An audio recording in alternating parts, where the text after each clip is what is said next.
We are so blessed because we get the amazing, wonderful, anointed, created, and I could use all kinds of adjectives, go on and on, Arthelene Rippy. Thank you are so kind. much for being here.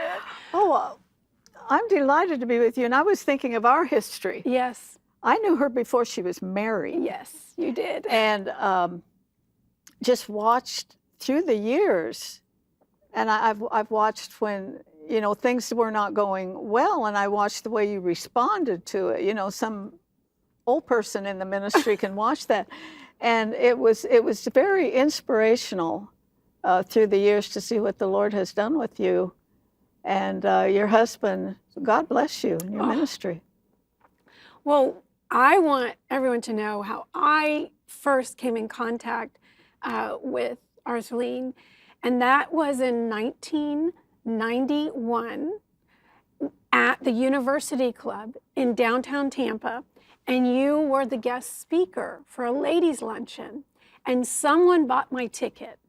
And so we dressed up and we went, and we were out overlooking the city of Tampa. And you came and opened your mouth and changed my life. Your testimony was captivating. It was mesmerizing. I thought, I can get through anything if she has overcome what she's overcome. And then after you spoke, I approached you, and for whatever reason, you encouraged me to get your favorite book. Or at the time, maybe it was your favorite book, but it was A Tale of Three Kings by Jean Edwards, which has since become my favorite book. And I've It's bought been your life. Yeah, it's been my life, you're right, but yours too. And I love the Lord because he knew that this 21-year-old girl was going to walk through some things, and he connected me to you. And that book is for anybody in ministry, called Tale of Three Kings by Jean Edwards. Yes. And I've interviewed him. I think he's with the Lord now, but yeah. What a so privilege. we have a rich history. I'm thankful that the Lord crossed our paths. Yes. And then, Arthelene, during, some of those moments that we all go through as believers, when I was in the valley of the shadow, you reached out. You didn't have to. You were a busy woman in ministry, and you had all kinds of commitments and engagements, and yet you reached out and loved my husband and I, and you, for about a year, you took us to lunch once a month, and you sent us seeds, and you said, don't give up. There's a better day coming. Well, that's the way the body of Christ is supposed to work. Yeah. It's just people helping people, and then when you have the Spirit of the Lord in the mix, it's going to come out good. So I'm real proud of you and your husband, and now you're doing a TV show. Well, I'm eternally grateful. We both are. You look back at life, and I don't know, had you not extended that olive branch and that love and been the body, I don't know. You just don't know what could have happened. And so thank you. Well, I've been in the ministry all my life. My grandfather was a preacher, my dad, my husband, my son, the whole thing.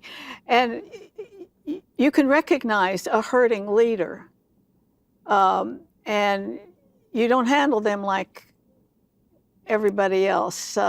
There's certain ways that you can handle them, because a leader can lose out with God and leave the ministry and become bitter.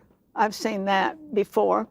And so the mature ones need to kind of guide you through, because trust me, you're not going to mount to a hill of beans until you've been through the fire. Oh, yeah. That is the truth.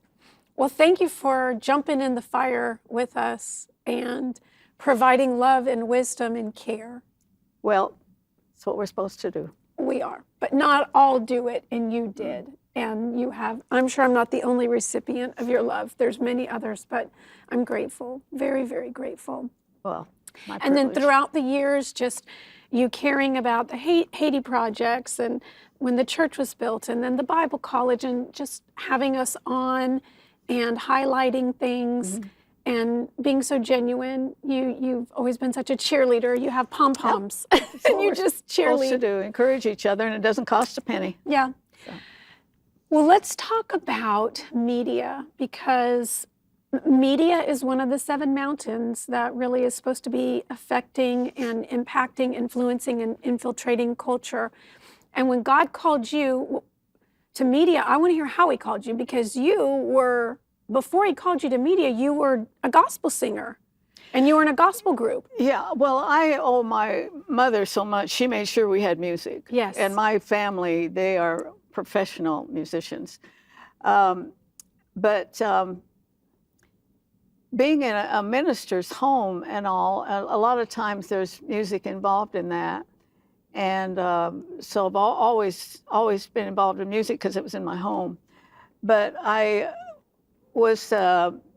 passed an audition to get on the Day of Discovery. Now, a few people will remember that. It was an original Christian television program before there were any Christian networks. Wow. It was very professionally done, the very finest musicians and all, but it aired on secular stations. There was no Christian television. Right.